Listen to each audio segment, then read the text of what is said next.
in a second. Thank you. We are recording, everybody. No, it's all good.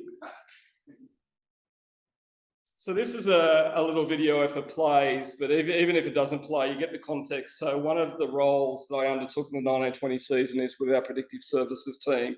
So that's looking at the bushfires across the state and using science as well as weather information and the like, and the best available information we have to actually model our fires, predict where they go, to help our incident management teams and warn communities about what they need to do in terms of the bushfire risk. So that's a table. You can see that that little black line down the bottom where the map stops is the Victorian border, and that map set across. First time I've ever seen it in our head office, but that map is all the way up to the Queensland border of active fires at the same time that we're mapping and providing warnings. So that gives you a bit of scale about the 1920 season. The bushfire inquiry, Mary O'Kane and Dave Owens undertook the inquiry. Pretty significant when you think about the, I guess the scope to that. Some of the I guess the outcomes out of the 76 recommendations were, and I'll just quickly run through these and talk about in a little bit more detail. More comprehensive hazard reduction at a local level. So we know whenever there's fires, people generally, whether it's governments or it's the community or whoever it may be, seem to think that hazard reduction is the silver bullet. So everyone kind of thinks, okay, there's a wildfire, we need to concentrate on hazard reduction. And of course, it's an important tool. It's not the only important tool, but pretty much every inquiry over the years that you look at, it always comes up with hazard reduction. Are we doing it effectively enough? Do we have all the right information? Are we doing it in the right spots? And again, that was certainly a feature of it. The other part is this suggestion about prescribed burning in the broader landscape. So particularly in those areas, and again, it's open to debate, is some of those areas that always attract broad-scale landscape fires. And one that comes to mind is the Hawkesbury area. Generally, in those dry years, it always attracts lightning. You always see fires in that northern end of the Blue Mountains and out in the Hawkesbury to the northwest. So seeing about how hazard reduction could fit in that picture too, it's not about preventing fires, but it's about opportunities to actually contain them early. So that was one of the themes that came out in the recommendations as well. Further research into optimal and prescribed burning regimes. And I think this is a really big one. Of course, we've come a long way in the last 10 or 20 years in terms of understanding fire regimes and understanding the best we can. But are we doing it right? Are we doing it the best we can? And I guess in terms of some of that scientific stuff that's going on recently, if anyone noticed, the fire danger ratings recently changed. And that's a consequence of new science. So before, when Alan MacArthur back in the 60s created the fire danger rating process, he used 2 vegetation types to model our fire danger ratings, which were grasslands and forests. Now our new models actually account for the 12, they're lots of categories of vegetation, as you would know, but they're now down into 12 rather than just single 2. So a lot to learn, and I don't think we'll ever have a full handle on how fire and our vegetation reacts. It's a constant learning, it's constant science. And so we'll talk about some of that tough stuff when we talk about fire regimes and the like. And of course, one of the big themes as well, and it's constantly talked about and debated, is how we introduce those cultural fire regimes to assist us in mitigating risk. And I think, we need to be doing a lot better at that. The inquiry found there's lots of opportunities there about how do we get that Indigenous knowledge to help us improve. Is there something we can learn from that and incorporate? And we know that some areas of the state do it really, really well because they've got that opportunity or that availability in terms of talking to those people with the expertise in the landscape. But that, I can tell you from a local level, that's not always there and available. It sounds easy to gather that information from those who have practiced fire in the landscape for some time, but to actually gain that knowledge and impart it to particularly government agencies is quite a challenge. So there's no silver bullet there, but it's certainly something that needs to be improved on. So that's what those 2 points were. I think this top point is really, really important, is investing in long-term ecosystem and land management monitoring. So it's great to be implementing fire in the landscape, and it doesn't matter who's doing that, whether it's land managers, fire agencies or private landowners. It's that learning that goes with that. Just because we have government documents or policies around this is how we burn and when we burn on this vegetation type, I don't think that's the end all be all. I think there's opportunity to learn. And one of the biggest lessons that we learned, particularly over the bridge locally in the Southern Shire, is where it talks about harness citizen science in this effort is absolutely critical. So we can have the best environmental assessment processes, but as that local knowledge, we know the good work for people in this room, as well as some of our community groups that have a much better understanding of the environment than agencies, fire managers, and a range of other stakeholders have. So it's harnessing that information, and I'll give you some good practical examples of how that looks. I think that's most critical, because you can do an environmental assessment based on spatial data of saying where threatened species are, whether it's flora or fauna and the like. But there's that information that potentially can be missed, which is harnessed from people who are actually out there, going on walks, or, bush care groups, or, people who are really passionate about the environment to feed in to make sure we're doing the best possible thing in terms of implementing fire on the landscape. The other big thing there is around implementing policy around injured wildlife, so and obviously rescue and rehabilitation. So that's something we did locally when I was in the Campbelltown area around koalas. So when we were doing prescribed burning, low intensity prescribed burning, we'd actually incorporate in our incident management team, or part of that process is from the local koala groups out of there, incorporating them in the process to make sure they're feeding information to us while we're doing the activity. If there's a koala in the area, we cease the activity, we try and put it out. If there's an injured wildlife, we actually incorporate. They're there. We don't have to contact them after the fact. They're incorporated and embedded in the activity. So again, that was something that was covered off in the inquiry, which is really, really important. For those who love legislation, good luck to you. I guess like any government organisation, we're very much embedded in it. It's really, really important. So in terms of what we do, and when I say what we do, it's not just about the Rural Fire Service. These are all our partner agencies, whether it's local government, Crown Lands, our Aboriginal land councils, national parks, and the list goes on, is that we're all governed in terms of bushfire mitigation around key pieces of legislation. They're listed up there. Obviously, the Rural Fires Act is an important one. Its focus is really on mitigating risk. Of course, there's an environmental flavour, but it's the other legislation that covers off around those environmental assessments, particularly obviously the National Parks Act around threatened species. We have the Environmental Planning and Assessment Act, and a range of federal legislation as well. So, and I guess what I spoke about earlier is one of the complexities when we go back to 2003 is if you want to do a hazard reduction burn, there was 26 different pieces of legislation, and that's to get approval to do the work. So it's quite limiting, hence why government brought around a streamlined process to do it back then, just for your awareness. In terms of how we actually mitigate risk, and this is replicated across New South Wales, is via the Bushfire Coordinating Committee. The Bushfire Coordinating Committee is a state body. It sits at very high levels with deputy commissioners and executives of organisations, land managers and the like, providing policy documents to the bushfire management committees, which happen locally. So over the bridge, we have the Southern Shire Bushfire Management Committee. Over this side, I'll try and get its name right. I think it might have been amalgamated the Canterbury, Bankstown and Georges River Bushfire Management Committee. I'm pretty sure it is now. Which the executive officers and officer from Fire Rescue New South Wales, the local zone commander.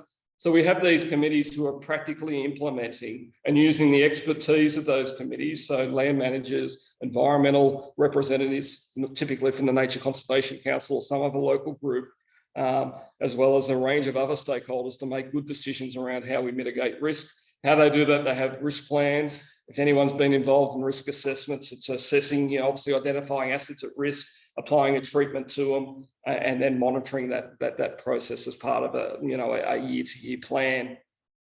Our partner agencies, national parks, in particular for national parks land, have obviously the fire management strategies they use, and we have fire trial plans, as well as an annual works program. So what are we going to treat per year, and considering things.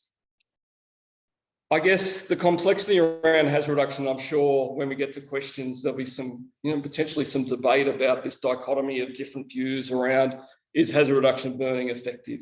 Obviously, fire agencies have a focus and a flavour for that. We do think they are effective under certain circumstances, but there are some good science around, I think Philip Zylstra has some opposing views depending on the circumstances. So I'll just go through some of this, that regular hazard reduction burning can make landscapes more flammable.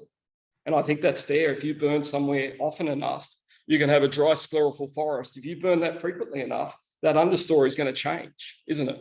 You're not going to end up with that shrub layer. You're going to end up with a more grassy, flammable layer. So I think that's valid. So finding the appropriate fire regimes for the vegetation type. Others argued that landscapes need more fire than we're giving them. So there's good practical examples of that, particularly in suburbia locations, that if you don't see fire for some time, you do see that decline in biodiversity. So you see domination of species. And one that comes to mind is pitostrums. I hope you don't like pitostrum, but pitostrum is one of those things. If you don't burn often enough, you'll end up with pitostrums, closed canopies, those things seed like crazy and away it goes. And you end up with these, almost monoculture. So absolutely that, sometimes you do need fire, as we know, to keep landscape healthy. It's just about the right fire and the timing of that fire that's really, really important. Others argue that current techniques don't always remove enough fuel, and then others, incomplete burns are ineffective. So the catch is, you burn something too hot. What's the consequence of that? If you burn something too hot, obviously there's the environmental consequence that comes with that, but you end up potentially scorching the crown and bringing all that leaf litter there, which typically is around 10 tonnes a hectare, which is a fair amount of fuel, that falls down to the ground. So within a few weeks to months after your hazard reduction burn, you end up with more fuel than potentially you wanted to achieve. So as you can see, it's quite a challenge. And then obviously widespread calls for Aboriginal cultural fire practices. So how can that be implemented? How is that practical in particular such an urban environment, particularly around Greater Sydney? If you implement, as an example, a very low intensity burn based on a cultural burn, how long is that fire going to burn around assets? How long is that going to produce smoke? We know we've come a long way in the last 10, 15 years around smoke management. We actually assess on a given weekend, or it doesn't matter whether it's a weekend or a weekday, that every hazard reduction burn that's proposed gets its smoke model about how it's impacting Sydney. And it's not uncommon now for a lot of prescribed burns to be cancelled. So smoke management is a significant thing to consider as well. Just want to talk about, I guess from a fire agency perspective, there are some complexities around hazard reduction burning and whether it's effective or not. And we spoke just quickly there about the dichotomy of some of the challenges there, but I'll just give two practical examples where hazard reduction burning has worked in a practical sense. There's obviously lots of examples where it hasn't worked, but obviously I'm not presenting that tonight. Does anyone recognise where that might be? Probably don't, unless you're in the military. That's the Liverpool military area, the Holsworthy Barracks, 14th of April, 2018. So who would have thought we'd have a wildfire in 2018 in April? But it was probably the prelude to the 1920 season. It was that period where we're starting to see a dry trend. So it was 14th of April, it was around 30 degrees, a really windy day, as you can see by that very convective smoke column. And you can see even in that small sapling in the front that it's quite a windy day. So that fire started in the afternoon, crossed Heathcote Road in the evening, and then impacted later that day the Menai interface, as well as Alfred's Point, and continued the next day to do the same thing. So pretty large area, as you can see on the top left of the screen or the slides. That's where the fire started, around the Kashula area, burn across the military area under that northwesterly Heathcote Road. This line here, and then you can see the interface of Menai and Alfred's Point on the right-hand side. So you can see pretty significant fire, and where those red areas are is where there's been intense fire, so scarring of the landscape in particular. You probably know those kind of areas. It's almost like a heath-type vegetation that, mostly consumes just because the vegetation is lower to the ground. An aerial image from a helicopter. You can see we're looking north to south. So for those familiar with the area who like to play golf, in the background there is the ridge playing at the golf course. But the front of the screen is, or towards the bottom of the screen, or the picture, is the Western Menai interface. You can see to the right, there is that burnt landscape. You can see exposed ridge tops are being burnt, which is typical fire behaviour. But you can see around that West Menai interface that it actually hasn't carried fire in there at all. And that's a result of a hazard reduction burn within 2 years prior. So it basically got to the Mill Creek, attempted to cross over and just simply stopped, just because of a well-timed hazard reduction burn. There's a bit of luck sometimes that you actually have a wildfire that wants to cross a hazard reduction burn. But I guess the other thing was it was an April wildfire. If you ran that fire in summer with another 8 degrees, a bit lower humidity, a bit stronger winds, maybe it wouldn't have stopped it. So you can see hazard reduction burning is effective if it's well placed, well timed in some circumstances. Another really practical example, we're going back a fair way now to 2001. So we're looking at between Waterfall and Heathcote here. So that's the Princess Highway. You can see the fire trails bordering this area. We can see there's much more canopy left, opposed to what's on the left-hand and right-hand side of the screen where it's largely consumed. Again, that's a national park's hazard reduction burn. You can see the intensity of fire. Even though the fire still ran through there, the hazard reductions had some effect in terms of reducing the impact to that vegetation, reducing the spread, reducing the fire intensity. Even though at the end of the day it's still frost, you can see there was an effect. I guess one of the challenges when implementing fire is, when we talk about the key considerations and some of the things we need to think of, we use this acronym, which is essentially frequency, intensity, season, extent, as really focusing on those principles to make sure that when we implement fire on the landscape, we are just giving due consideration. When this is something, we need to burn this, we need to hazard reduce this, and just to keep everyone safe, we need to think about the environmental consequences of this as well. So how often are we burning the landscape? Obviously, regular fire obviously has a massive impact to biodiversity in the environment, but not enough fire can equally have the same impact. So making sure, what is that interval? The interval for, and again, this is something that could be heavily debated, the interval currently under some guidance from the New South Wales Scientific Committee for dry sclerophyll forest, which is the predominant vegetation in probably what you're used to around here, as well as most of Sydney, is for near assets, it's every 7 years. Now, there's no debate that if you burn somewhere every 7 years, the same time, every time, you're going to see a loss of biodiversity. Absolutely. If it's in more of a land management zone, so away from assets, you can burn that every 10 years. They find that's a better balance. So that's one thing to think about. And that's come up with the best available science, but that best available science is not looking at our broad length. That's just looking at one particular type, if that makes sense. Intensity is really, really important. So intensity of fire. So if you're doing a hazard reduction burn, it's not hot enough, it's not reducing the fuel, well, what's the point? If you're not reducing the fuel, the objective of a hazard reduction burn for the purpose of keeping lives and property safe is to reduce fuel. If you don't make that burn hot enough or reduce the fuel enough, that it won't be successful.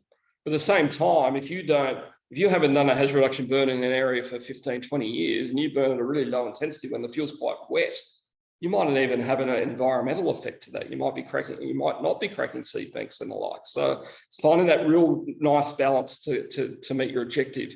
If you burn too hot, and there's lots of examples that you've probably seen in the past where fires are just simply too hot, and that's not favourable either. So you can see it's quite a complexity. You've got to worry about the frequency, the intensity, season.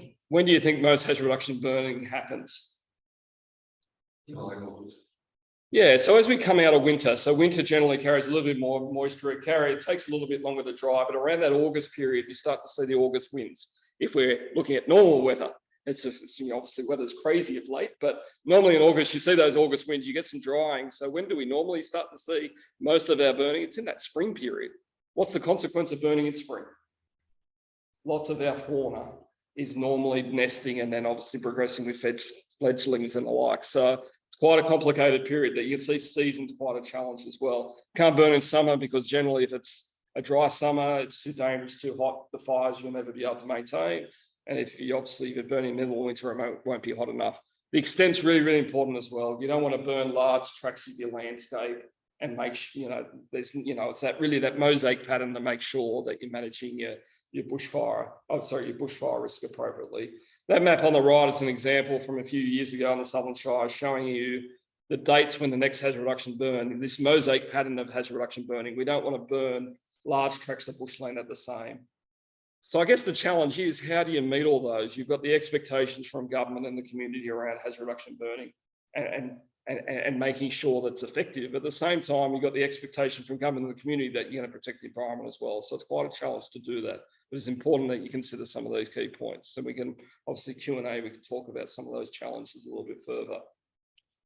One of the key things around any activity these days in environmental assessment, one of the key ways we do this, I spoke about that streamlined method post 2002, 2003 being the hazard reduction certificate process, which largely relies on spatial data sets. So essentially it's done electronically. You put a polygon on a map and it pulls all the spatial data. So if there's, you know, the National Parks Wildlife Atlas and the like, the soil erosion risk maps, Aboriginal heritage data, it's all incorporated in there, and it captures some of those key things that you need to consider if your polygon lands in that area. The complexity around that is it doesn't capture unless it's recorded. If it's recorded in a data set, it's great, but we know, particularly when I come back to that one of those earlier points around the New South Wales bushfire inquiry is about harnessing, you know, that citizen science, is that sometimes it doesn't capture all that. So it's important that how do we incorporate that into our streamlined process? And one way we do that is these other ways, these elevated ways of doing environmental assessments as well, which is to review environmental factors, which is not only just using spatial data sets, it's using that local knowledge and incorporating a more rigid regime, depending on, I guess, the complexity activity. So there's a range of things that need to be considered as part of that. Obviously, protection of biodiversity is a really big one, and the threatened species list comes to mind as one of the big ones. Fire interval thresholds need to be considered, but I can tell you from practical applications, I don't know, does anyone know Brendan Graham from Southern Shire Council? Yeah. So Brendan Graham's one of those people we're very, very lucky to have to incorporate his local knowledge and his contacts about how you implement some of these environmental assessment processes, because Brendan will say, you know, as an example, that this particular area that you want to burn again, you burnt 8 or 9 years ago. So if we go to fire thresholds provided in guiding documents, that's okay. But Brendan will come back with a real practical view and an environmental view to say, you know what, this area is not ready for fire because of this, this, and this. And it's really having that robust conversation about how do we manage bushfire risk as well as those environmental objectives, and how can we make those work together? And that's really, really important, which, like I was saying, if you just use a streamlined process and you don't incorporate that local knowledge, it comes with a risk. So review environmental factors sometimes can be beneficial.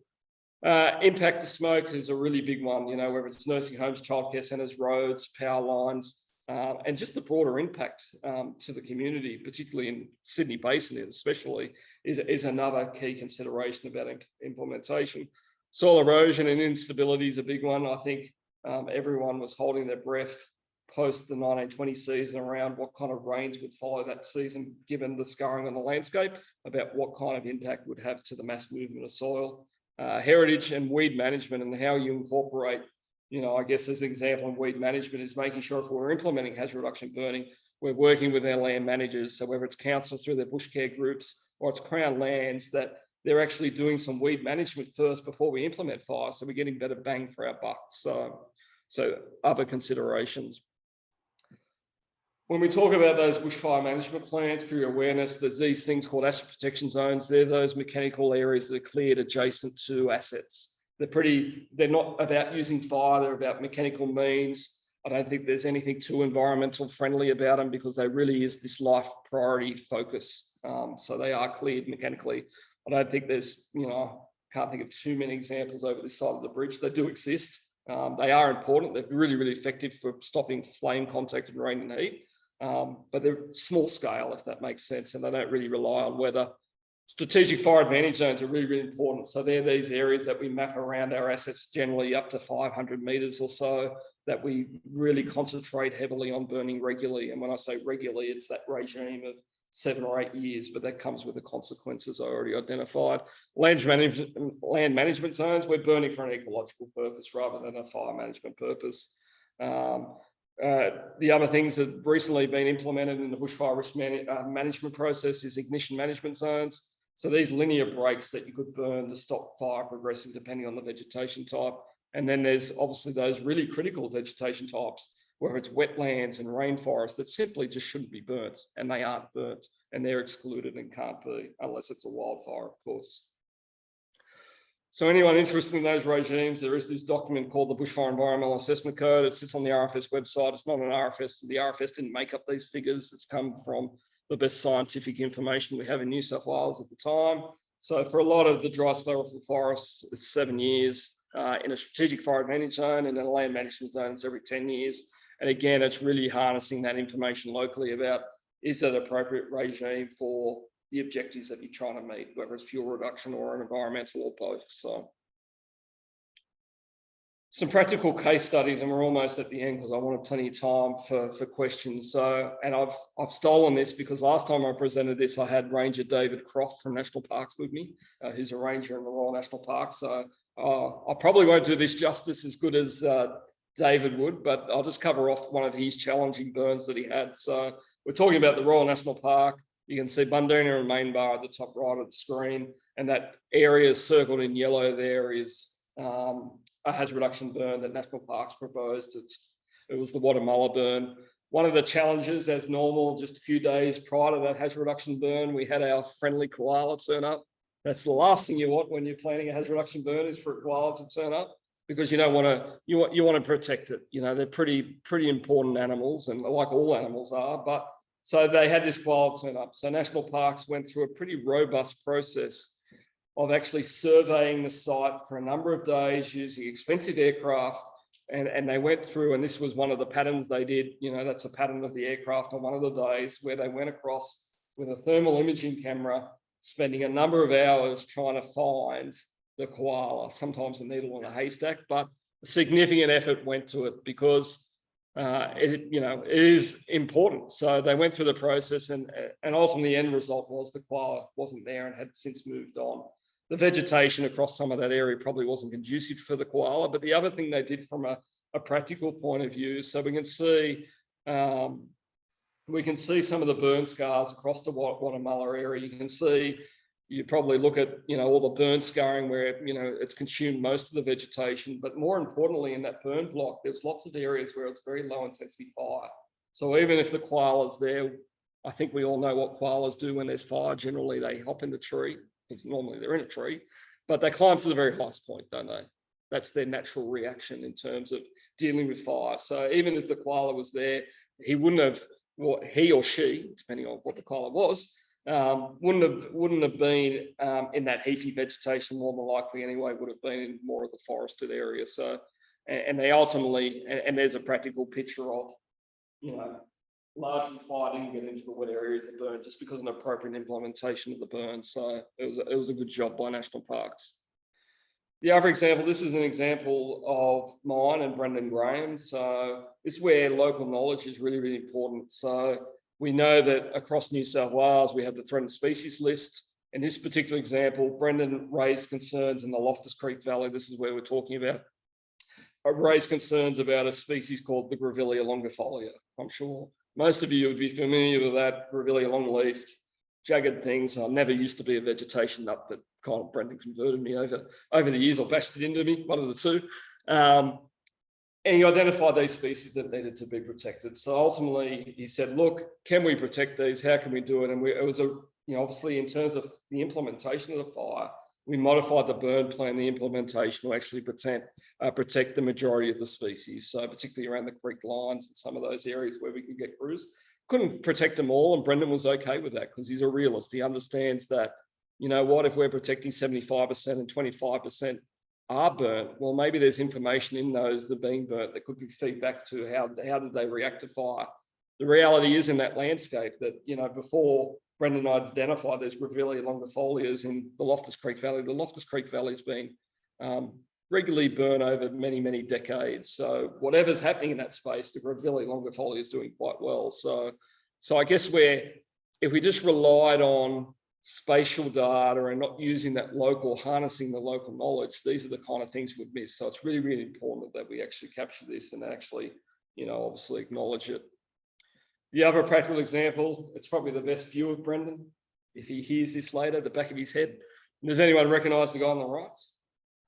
Anyone know Lloyd from Menai Wildflower Group? Yep, so he's our powerful owl expert. So harnessing some of that knowledge, like Lloyd, for example, knows where all the powerful owls are every year.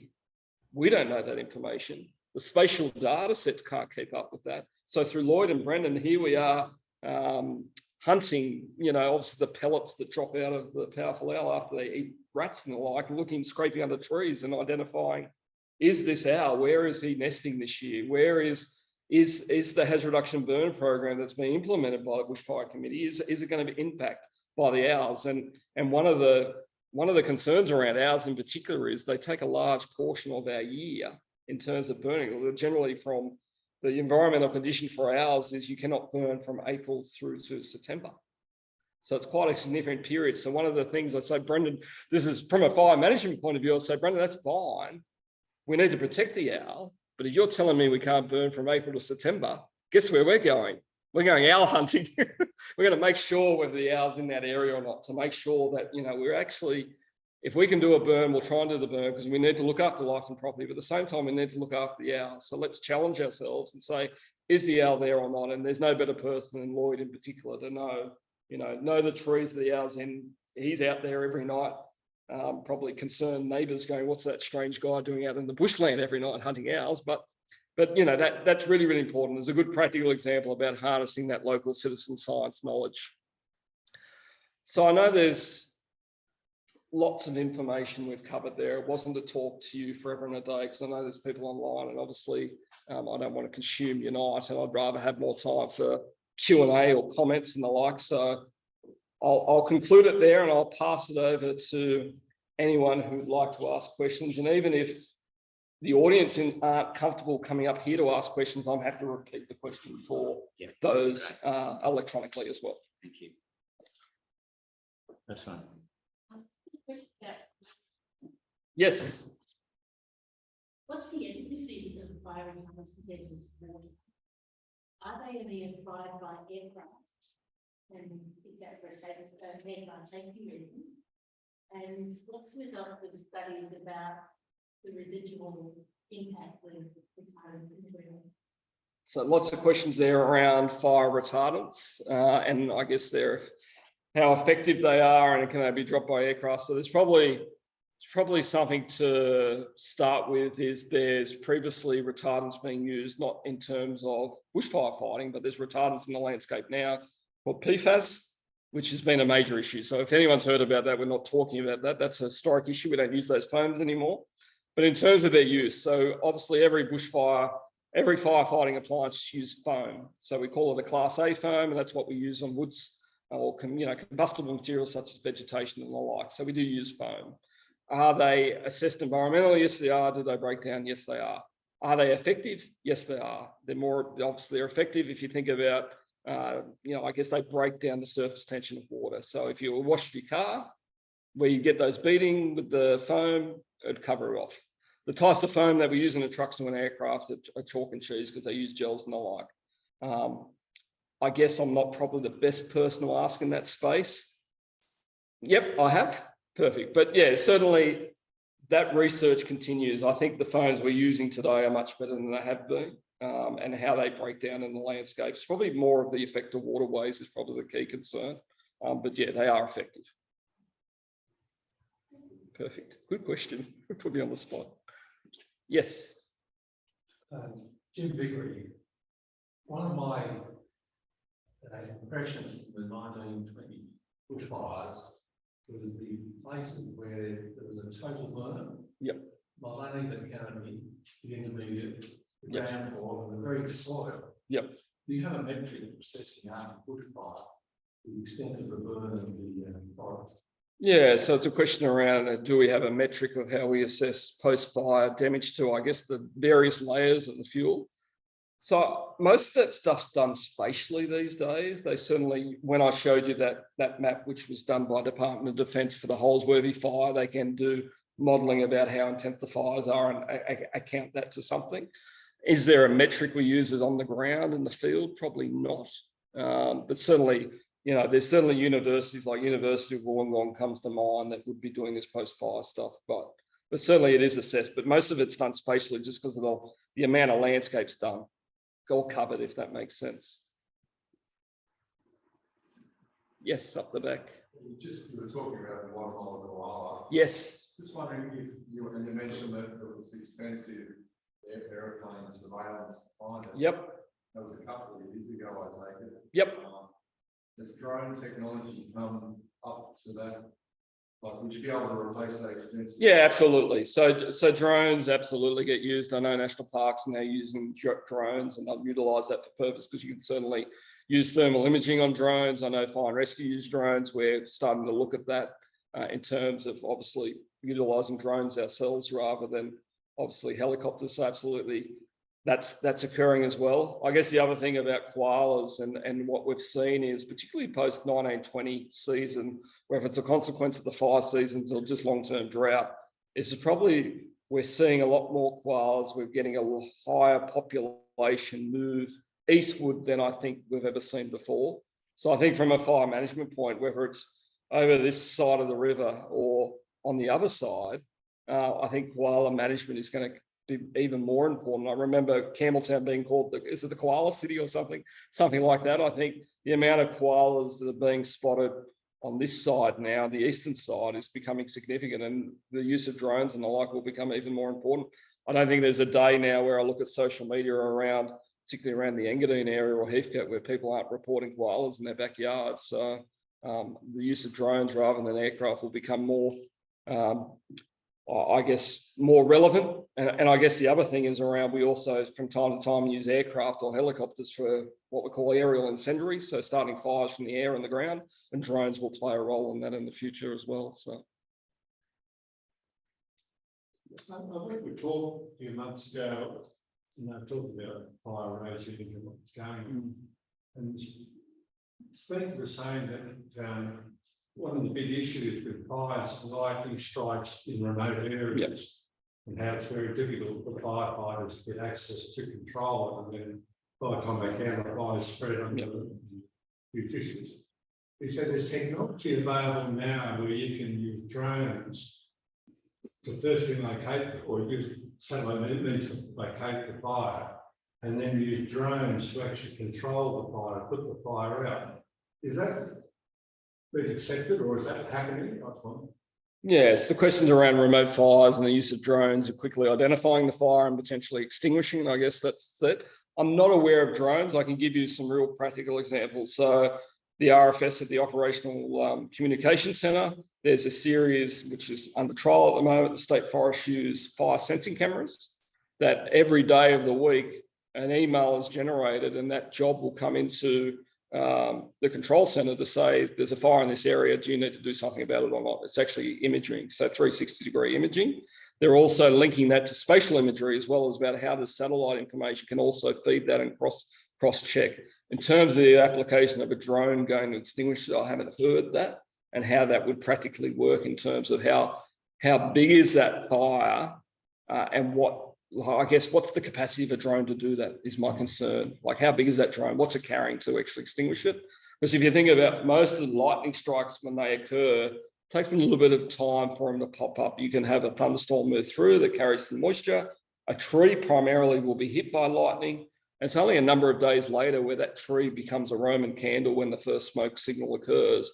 I don't think a drone would be able to extinguish that, just because of access down to the trunk and just the amount of heat energy associated with that. So yeah, interesting. I'd be interested in hearing more about it, but I'm not aware of anything happening in that space at the moment.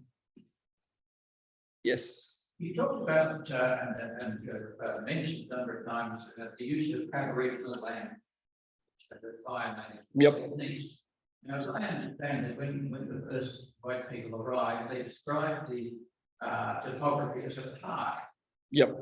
Wide open space. Yep. Which suited the Aboriginal lifestyle perfectly. But is that what we want to see, is say in the Royal National Park? That's a very good question. It comes down to, so it's a question around Aboriginal land management, and when the first settlers came, essentially it was more of a park rather than forested vegetation. So absolutely, what is a normal fire regime? So our traditional owners of the land probably burnt frequently for a purpose, and the landscape was probably more open. I don't know whether anyone's been on the Sutherland Shire Council website and looked at the aerial imagery from 1930. They've got some aerial imagery from 1930. You can certainly see a significant change in vegetation from 1930 to now. It's much denser and thicker now than it was back then. So the question is, do we want to see the Royal National Park a parkland? Well, I'll leave that question over the room. My personal view is no, absolutely not. You know, it needs to be what I think is natural, which is some form of dry stalking forest with the coastal heath and the like. I think that's natural, but that's only because I've been here for so many years. So yeah, so it's probably not a question that I can answer, but it's a question, more broader question, isn't it? That's right. Yeah. What extent do we apply those regional techniques? Yeah. Yeah, absolutely. And I don't think there's a silver bullet to that, because I can tell you from a bushfire management committee level, the amount of effort we made trying to engage, I guess our Aboriginal knowledge, not ours, but theirs, to incorporate, and how we can understand that and learn is quite a challenge. We know we have some really good people across New South Wales that are excellent in that space, doing some great work, whether it's the South Coast or the North Coast. But I think around Sydney in particular, that's quite a challenge to get that knowledge, and how do you incorporate that in an urban environment in 2022? Absolutely, the knowledge is important, something we should capture, but yeah, how that works practically, I'm not sure. Oh, so there's a chat, person on the chat from Janine. Can you describe an example of how you have engaged with a local Indigenous community and implemented a successful cool burn? That's a very good question. I have not been able to successfully engage with the local Aboriginal Land Council, so particularly on Gundungurra lands. So I haven't been able to be successful in that space. I know others have, but not personally, so I'm unable to answer that question. It's quite a challenge. But if you do know of any Indigenous people who have expertise in that space and want to engage in that conversation, I'm happy for them to be put onto us, so we can do that. So absolutely. Okay. In that little area around here, we have a number of relatively small bushland reserves surrounded by houses. Yep. How do you or the council or whoever does it work out the risk factor and the likelihood of those areas being burnt and becoming a danger to those houses? Yeah, so it's a question about some of the small bushland reserves around, I guess, the Oatley area and the Georgia River more generally, and how do you assess that risk and decide what's going to be implemented. So it comes back to the bushfire risk management plan. So that's a process that assesses assets at risk. So around here, it's going to be residential dwellings primarily. They're going to look at the vegetation type. They're going to look at how far it is away from the properties, how big that land is, what slope it's on, and they're going to do that essentially a threat assessment and likelihood and consequence as well, and determine what's actually required. So that's how it's done practically. When you're dealing with smaller reserves, depending on the size of that reserve, the reality is, are you going to see a large scale fire that's going to provide significant damage? And the reality is, if it's not a large reserve, the answer is probably you're not going to. Of course, you're going to see a fire. If someone lights a fire, of course you're going to see it. But what kind of significant impact is it going to have? The last thing you need to do, and this is why you need to put these, obviously the assessment in perspective, is that the last thing you need to do in a 1 hectare reserve in suburbia is to put this massive asset protection zone around it, because by the time you do that, you don't have a reserve left. So you've got to consider the amenity of the area and what is the risk, and find that nice balance between the two. So who does that? The Bushfire Management Committee does that, and there's a range of agencies doing that. So locally around here, it's fire and rescue, it's the local council, there'll be national parks on that committee, and a range of other stakeholders, and they'll go through and do that risk assessment to determine what's required. The biggest part of the bushfire risk management plan is not a plan in isolation. There's a community consultation process as well. It goes out to consultation for 42 days where everyone can provide feedback and be part of that process as well. Because the last thing you do is you want government agencies to make decisions for you if it's not in keeping with what the community expects as well. So it's finding that nice balance. So I would hope that some of your smaller reserves are still treated with fire as best as possible from time to time, because you don't want to leave them long outstanding, and you don't want them cleared unnecessarily either. So it's finding that nice risk balance. So we did have a patch of Ugly Park, yes, which is the jewel in the crown around here. Yes. Last year was burnt. Yes. Yep, on the side slopes. Yep. And was that a good thing? Above the bath. A few trees that I don't think were intended to be burnt. Right. Got burnt, came down. It is starting to shoot back again now, and hopefully, I'm pretty sure it would have promoted some growth. Yeah. So Oatley Park is one of those reserves, and I think from memory, your bushfire risk management plan, Oatley Park certainly mentioned, and I think there's the school nearby as well. I think it's Paul Nash still the principal. I know Paul's quite concerned about bushfire, and I've dealt with Paul for many, many years when I was based out of Sutherland around their risk, and just giving them some reassurance because they're relatively safe where they are, and making sure the school's safe rather than focus too much on the bushland. So But yeah, so the only park would have been burnt because of what was in the bushfire risk management plan that would have been conducted by fire and rescue, more than likely with councillors, obviously the ones doing the environmental assessment for, reasonable outcome. I guess the challenge with fire is we can, pretty much all hazard reduction burns we do are low intensity, but as you might understand is the bigger the burn, the more complex it is, the harder it is control. So we can go and do our best to make a low intensity burn, and you're always going to see pockets that might have high fuel loads or just a dry fuel load there, and you'll see the fire in patches be elevated. And I guess that's reflective of natural fire anyway. You can have a wildfire move through an area. I know traveling to Tartha in 2018 when they had the bad bushfires down there, there's a whole colony of kangaroos, if that's the best term for it, found an area that just was unburned, even though the fire was devastating. But, you see this natural variation in the landscape, whether it's, wildfire or prescribed fire. Okay, looks like. Last one, Matt. What's your opinion on the 1050 bushfire legislation? It saw a lot of trees, remnant trees removed, which seemed unnecessary, I suppose, to the Labor person, but Speak up. oh, sorry. Yeah, so I'm just wondering what you think about whether it was a knee-jerk reaction introducing that legislation, or just your personal opinion.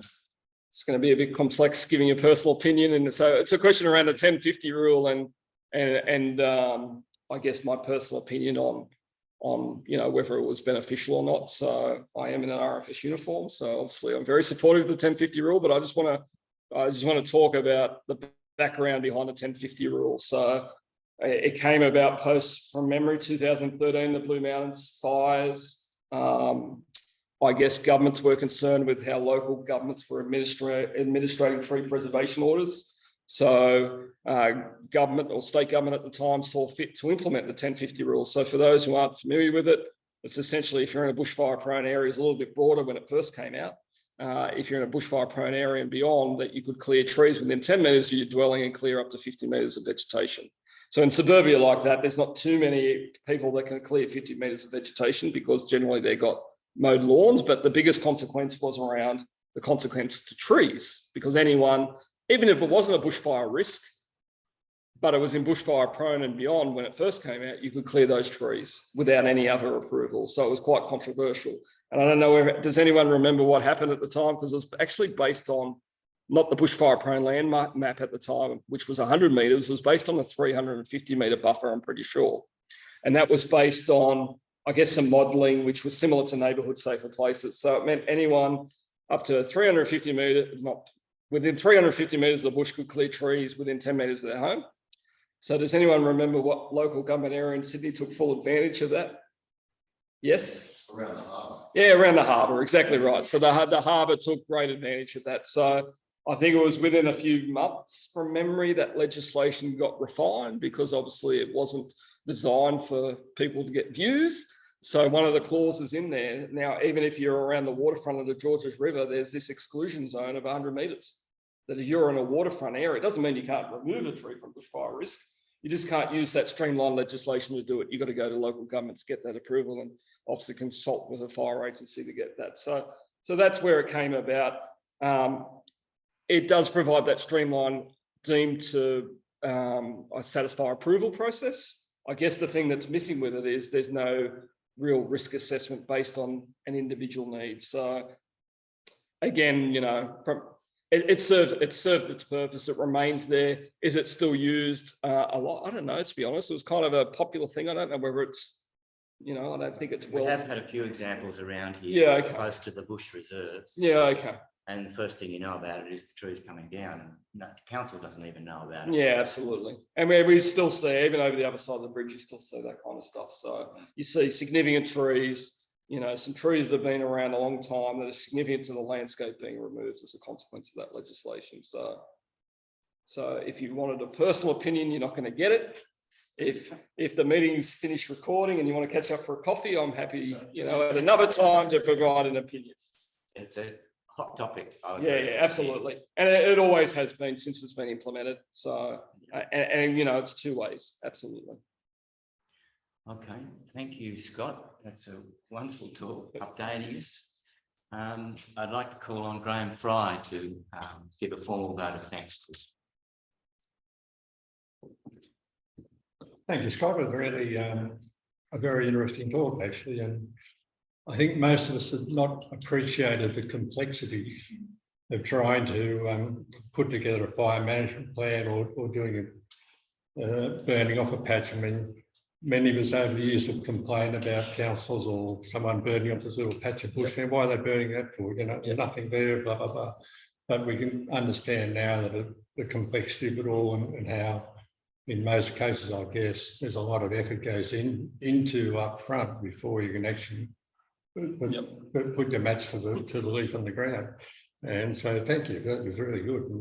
And you mentioned the issue in our bushland reserves of piddos taking over the bushland areas, which many of us are bush care officers here and or bush care volunteers, I should say.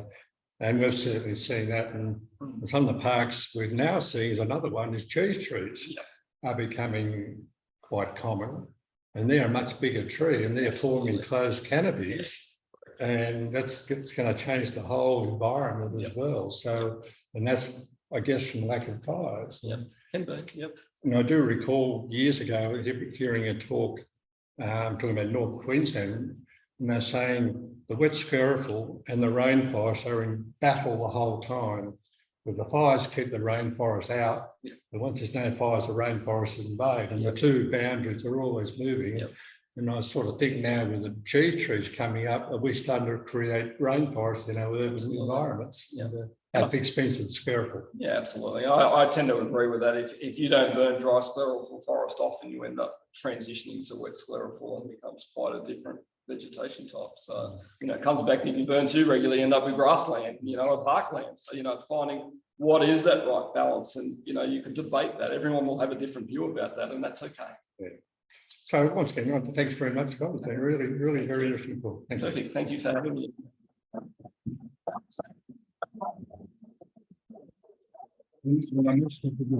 Thank you. I'll just stop sharing. Thanks, Scott. You're welcome to stay around and listen to our general business, but you're quite free to take off whenever you feel like. Perfect. Well, I might sneak off. I've got a family at home and I haven't had dinner. So yeah, thank you very much for the kind invitation. And I'm just down the road at Padstow, so whenever you want me to visit, reach out. Terrific. Perfect. Have a nice Good night, to know. everyone. Thanks.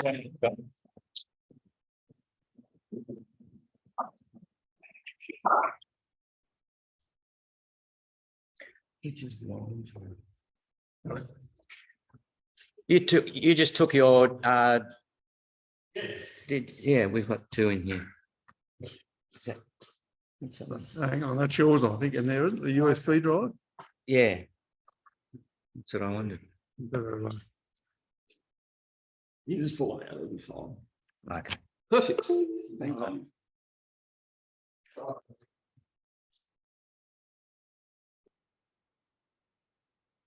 Stop sharing screen.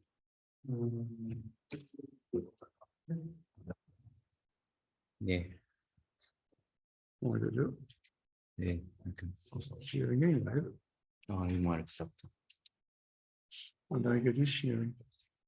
No. Oh, another chat there too. That one was. Okay.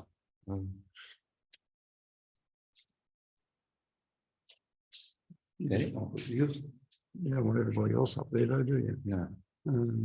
Speak on. Let's see. From the top. That's it.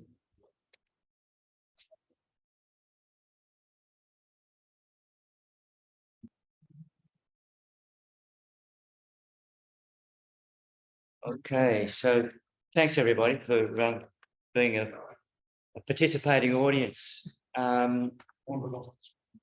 Just a reminder that the talks will be on our YouTube channel in a few days' time, and you can catch up there if you need to review what's been said, and those out there in Zoom land can see it as well. Okay, general business. things that I'd like to discuss tonight. First of all, I want to update you and inform you about an award that's just been presented posthumously to Sharon Cullis. It's in the Leader a couple of days ago on Thursday or Friday, and it's an award presented by the Sutherland Shire Environment Centre, and it's the Bill Ryan Award, and it's been presented to Sharon. The first few paragraphs of the Leader article: environmental campaigner Dr. Sharon Cullis Anderson has posthumously received this year's Sutherland Shire Environment Centre Bill Ryan Award for environmental activism. The SSEC established the Bill Ryan Activism Award in honour of Bill Ryan, a former Caringbah resident and renowned environmental activist who passed away in December 2019. The award recognises the value of non-violent action for the benefit of the environment. Dr. Catherine Reynolds, the Executive Officer for the SSEC, says, we received many nominations supporting Sharon for this year's award. She said she shared many of the same qualities as Bill Ryan, including his love for the environment, determination, and also the capacity to inspire others. She has a decades-long history of environmental activism, and there are many citations of that environmental activism in this article, and that were used in the nomination of Sharon for that award. So it's a very prestigious thing to have been awarded to Sharon. In one of those citations, Dr. Reynolds, in the last month, we've been notified by Transport New South Wales that an underpass will be put in place at Sandy Point under Heathcote Road. Many koalas have been killed in that location. Sharon played a critical role in advocating for this underpass to stop these deaths. So in so many ways like that, these are all the reasons that Sharon was nominated to receive this award. And so further to that, Sharon, amongst many others, was a dedicated advocate and campaigner for koalas. So yesterday, a few off members walked the Seven Bridges walk around wearing koala t-shirts in memory of Sharon yesterday. The 28-kilometre walk is a Cancer Council fundraising event that crosses 7 bridges around Sydney Harbour Circuit.